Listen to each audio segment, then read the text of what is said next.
ଏଇଟା ହେଉଛି ଆମ ଗାଁର ବାଡ଼ି। ଆଉ ଆମ ଗାଁ ବାଡ଼ିରେ ବାପା ଆଉ ବୋଉ ମିଶିକିରି ଅନେକ ଗୁଡ଼ିଏ ପରିବା ଆଉ ଶାଗ ଗଛ ଲଗେଇଛନ୍ତି। ଚାଲନ୍ତୁ ଏବେ ମୁଁ ଆପଣମାନଙ୍କୁ ଦେଖେଇବି କ'ଣ କ'ଣ ଲଗେଇଛନ୍ତି। ପ୍ରଥମେ ମାନେ ସବୁ ପଛରେ ତ ବାଡ଼ ବୁଝା ହେଇଯାଇଛି, କିନ୍ତୁ ଏଠି ଦେଖନ୍ତୁ ବିନ୍ସ ହେଇଛି, ବୁଦା ବିନ୍ସ। ଆଉ ସେଇ ସବୁ ତୋଳା ଯିଏ ଆସୁଛନ୍ତି ତୋଳିକି ନେଉଛନ୍ତି, ନହେଲେ କାହାକୁ ଦିଆହେଉଛି ରିଲେଟିଭ୍ ମାନଙ୍କୁ। ଆଉ ମୁଁ ଏବେ ବିନ୍ସ ତୋଳିବା ଷ୍ଟାର୍ଟ କଲି।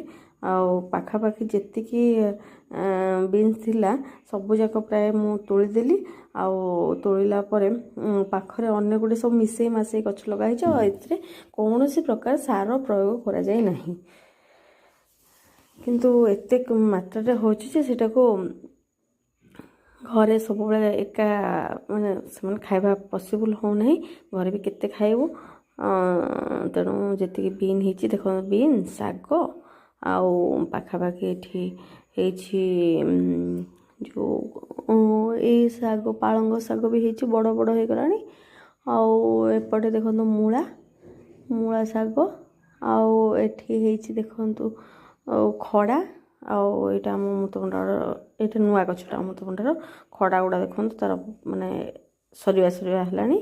ଆଉ ଏଇଠି ଆଗକୁ ଗଲେ ସକାଳ ସୂର୍ଯ୍ୟକିରଣ ଯେତିକି ସୁନ୍ଦର ତାପରେ ପଡ଼ିଲା ହେଉଛି ଦେଖନ୍ତୁ। ଏତିକି ବିନ୍ ମୁଁ ତୋଳିଲି, ଆଉ ଗୋଟିଏ ହିଁ କଲରା ହେଇଥିଲା। ସେ ଗୋଟେ କଲରା ତୋଳି ଆଣିଲି, କାରଣ ବୋଉ କାଲି ତୋଳି ଦେଇଥିଲା। ଆଉ ମୁଁ ଏଇଟା ଭିଡ଼ିଓ କରିନଥିଲି।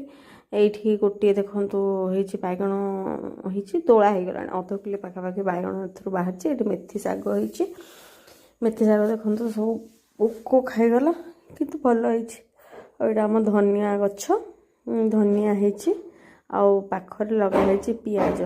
ଆଉ ଏଇଟା ଆମର ଟମାଟୋ ଗଛ। ଟମାଟୋ ଟଙ୍କାଟେ ଖଣ୍ଡେ ହେଲା ବେଳକୁ ଏଥିରେ ଟମାଟୋ ହେବ। ଏଇଟା ପିଆଜ ଗୁଡ଼ା ବି ଶସ୍ତା ଟିକେ ହେଲା ବେଳକୁ ଆମର ହେଇଥିବ। ପିଆଜ ସାଇଁ ଗୁଡ଼ା ଅବସ୍ଥାରେ ନାହିଁ, ଏଗୁଡ଼ା ବି ଖାଇ ହୁଏ। ଏଗୁଡ଼ା ଆମର ଲଟା ବିନ୍ସ ସାଇଡ଼୍ ସାରା ଲାଗିଛି, କିନ୍ତୁ ବହୁତ କଷ୍ଟ ଏଗୁଡ଼ା କରିବା। ମାନେ କ'ଣ କଲେ ଯିଏ କରିପାରୁଥିବେ ଠିକ୍ ଅଛି, କିନ୍ତୁ ଲୋକ ଲଗେଇ କଲାବେଳକୁ ବଡ଼ କଷ୍ଟ ହେବ। କାରଣ ସବୁ ମଜୁରୀ ଖାଇଯିବେ, ଆଉଟପୁଟ୍ ଜିରୋ। ତେଣୁ ଏଗୁଡ଼ା ଭଲ ଲାଗେ, କିନ୍ତୁ ବେଳେବେଳେ ମାଙ୍କଡ଼ ଆସିକି ଯେଉଁ କଷ୍ଟ ଦେଇଦିଅନ୍ତି।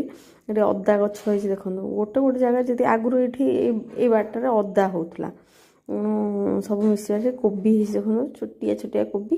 ଆଉ ଇଏ 3-4ଟା ଇଏ ଅଛି, ବାଇଗଣ ଗଛ ଅଛି, ସବୁ ମିଶେଇ ମାସେଇକି ହେଇଛି। ଆଉ ପୁରା ମାନେ ଯିଏ ଯିବ ପାଖାପାଖି ଯାହା ପାଇବ ଧରିବ ପଳେଇ ଆସିବ, ଆଉ ବେଶୀ ପରିଶ୍ରମ କରିବନି।